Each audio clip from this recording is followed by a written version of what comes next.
Last week, Yuga took us on a trip through the sewers, Memeland opened up its questing, and we got a date for when we get those beautiful blur tokens. Find out when and more in this NFT Weekly Recap by MVHQ.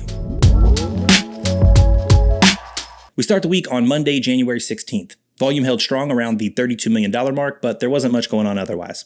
Canon did file a patent for an NFT marketplace that also allows users to get prints of their NFTs, so that's pretty cool. Moving on to Tuesday, which was filled with anticipation for Yuga to release the sewer passes so we can all do the Dookey Dash.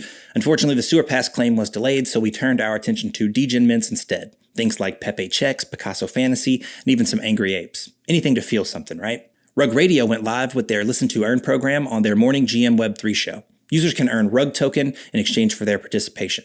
Man, if only there was a snapshot and airdrop for participating in actual rugs, I'd probably be in the top holders. We also had Cyberbrokers go live with their mech part reveal, with the full mech construction coming in February. Moving on to Wednesday the 18th, which was kind of a big deal. We hit $44 million in daily volume, Yuga dropped their sewer passes, and we had an art blocks curated that actually did well. Outside of that, we got some announcements such as Azuki partnering with Bilibili International, which is the leading video and social platform in China, and Parallel introduced starter decks, which contained 40 cards so new people can get into the game and into the ecosystem. For many of us, Thursday was spent in the sewer. Yuga released their Dookey Dash game for sewer pass holders, and it's fantastic. It's a very simple game where you go through the sewer, avoiding obstacles and collecting relics, and the longer you go, the faster it gets. You add in the potential rewards, the competition factor, the quick runtime, and now you have a new addiction. A sewer pass is required to play, so these saw massive volume to the tune of like 9,000 ETH. Just remember to take breaks, stay hydrated, and maybe keep track of how much ApeCoin you've used on those Power Shard packs. In other news, on Thursday, Blur announced their Blur token will officially launch on February 14th. The stimmy we've all been waiting for, am I right? Also, World of Women announced they are forming a community council, and Zed Run gave out some special skins to celebrate its 4th birthday. 4th?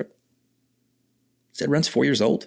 Over the weekend, the Dookey Dash game stole much of the market's attention as players secure high scores of over 500,000. Those who were able to pull their eyes away from the sewer would have noticed that Memeland went live with their questing, Blur added mobile support, and Porsche announced their 911 NFT will have a 0.911 mint price. Alright, there were some more stories over the weekend, but I gotta cut this short and get back to doing the Dookey Dash, so I'm sure you guys understand, right?